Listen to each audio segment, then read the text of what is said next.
You know that's a rule. It's kind of disrespectful. Okay. Thanks. All right. Chapter 24. A handful of cigarettes, a red tablecloth, and a hen. Again, reader, we must go backward before we can go forward. With that said, here begins a short history of the life and times of Miggery Sow, a girl born into this world many years before the mouse Despereaux and the rat Chiaroscuro. A girl born far from the castle, a girl named for her father's favorite prize-winning pig. All right, if he named her for a pig, turn and talk, what does that likely say about this?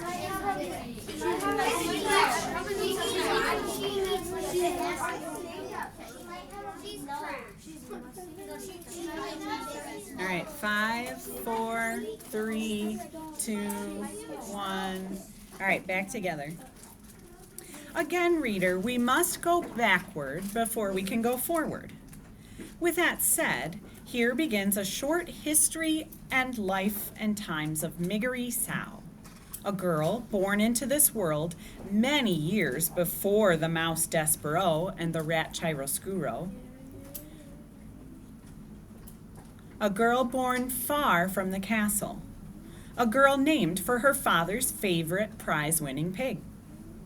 Miggery Sow was 6 years old. Think about how tall you were and how much you knew at 6.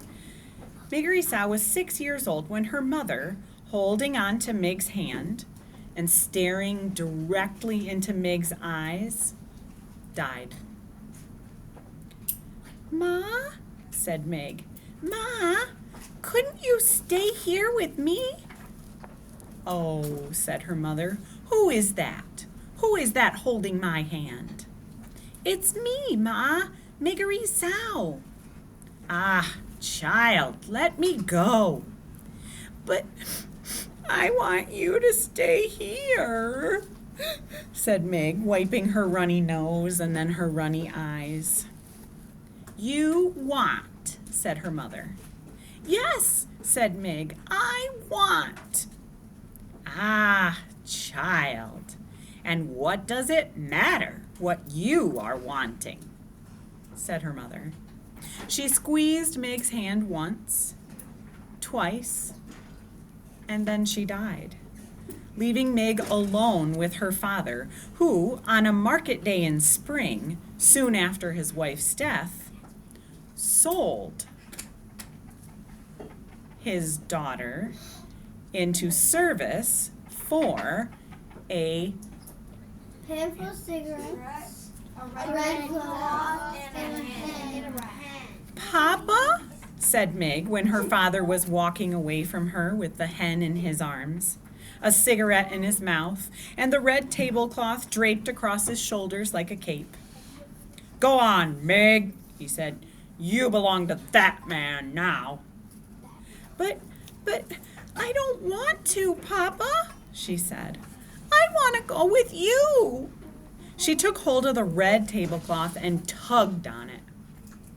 "Lord, child," her father said, "and who is asking you what you want? Go on now." He untangled her fingers from the cloth and turned her in the direction of the man who had bought her. Mig watched her father walk away, the red tablecloth billowing out behind him. He left his daughter. And reader, as you already know, he did not look back, not even once. Can you imagine it? Can you imagine your father selling you for a tablecloth, a hen, and a handful of cigarettes? Close your eyes, please.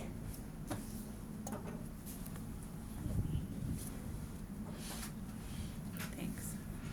Close your eyes, please, and consider it for just a moment. Done? I hope the hair on the back of your neck stood up as you thought of Mig's fate and how it would be if it were your own. Poor Meg. What will become of her? You must, frightened though you may be, read on and see for yourself. Reader, it is your duty. Chapter 25, A Vicious Circle. So take a minute, draw or write some notes for chapter 24.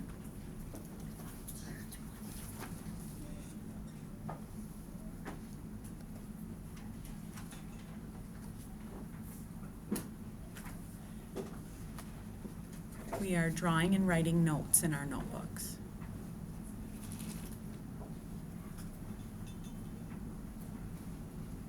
Pick up a pencil.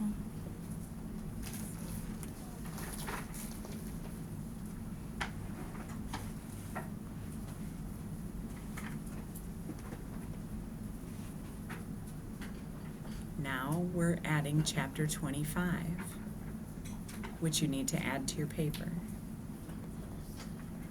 Okay, and this one's called a vicious circle. Have you ever heard that term before? A vicious circle. Have you? Yeah. Do you know what it is? Can you explain it? No? Okay. Can anyone explain a vicious circle, Bowen? It's like a circle of like bad things happening. Like let's say if like this guy from Ireland comes to Italy. He is like a bad guy and he like kills a couple of people. Now people from Italy want revenge on that guy from Ireland. So they kill a couple of people to try to find them. But then the cycle continues because now Ireland is fighting Italy, and then it keeps going back and forth. Once that war is over, all humans have different ideologies. So if that cycle happens again, it can happen another time, and then just keep going on. Yep. It's one of those patterns that's difficult to get out of because one bad thing or one consequence of something leads to the next thing, which makes more people involved, and it just goes round and round and round. I bet some of you have had this happen with people talking about each other behind their back or something like that. Okay. All right, so chapter 25, write this down, a vicious circle. What do you think? Well, what letter is it going to start with? V. And then I. I. Yep. And then sh in the middle here is C, which is weird. And then I, O-U-S. Vicious. I did it with a S. Yeah. Miggery Sow called the man who purchased her uncle, as he said she must.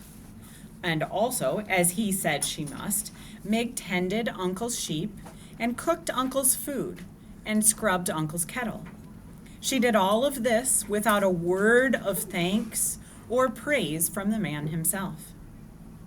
Another unfortunate fact of life with Uncle was that he very much liked giving Mig what he referred to as, quote, a good clout to the ear, unquote.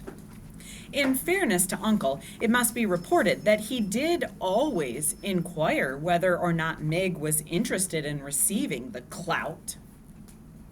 Their daily exchanges went something like this. Uncle, I thought I told you to clean the kettle. Mig, I cleaned it, Uncle. I cleaned it good. Uncle, it's filthy. You'll have to be punished, won't ye? Mig, Gore, Uncle. I cleaned the kettle. Uncle, are ye saying that I'm a liar, girl? Mig, no, Uncle. Uncle, do ye want a good clout to the ear then? Mig, no, thank you, Uncle, I don't. Alas, Uncle seemed to be as entirely unconcerned with what Mig wanted as her father and mother had been. Pause. Her father had not cared, her mother had not cared. Now Uncle does not care. Which signpost is this? this. Again and again. Yes. It happened here, it happened here, and it happened here. Is this a clue that she's trying to send you? Yeah. Yes. So she wants, excuse me.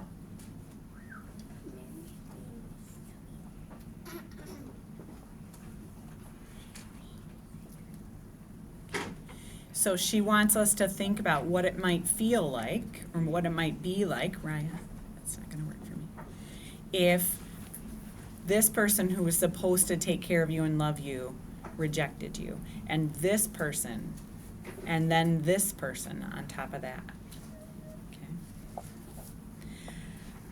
Alas, Uncle seemed to be as entirely unconcerned with what Meg wanted as her father and mother had been. The discussed clout to the ear was always delivered, I am afraid, with a great deal of enthusiasm on Uncle's part, and received with absolutely no enthusiasm at all on the part of Meg. These clouts were extremely frequent, and Uncle was scrupulously fair in paying attention to both the right and the left side of Miggery Sow.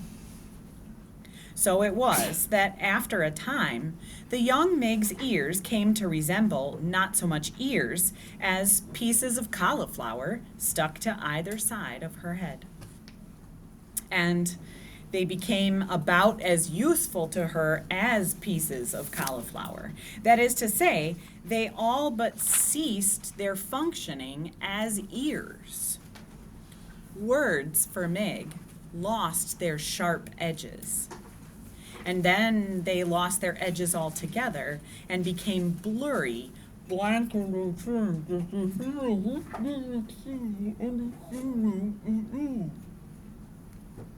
and became blurry, blankety things that she had a great deal of trouble making any sense out of at all. The less Meg heard, the less she understood. The less she understood, the more things she did wrong. And the more things she did wrong, the more clouts to the ear she received, and the less she heard. This is what is known as a cycle. And Miggery Sow was right in the center of it, which is not, reader, where anybody would want to be.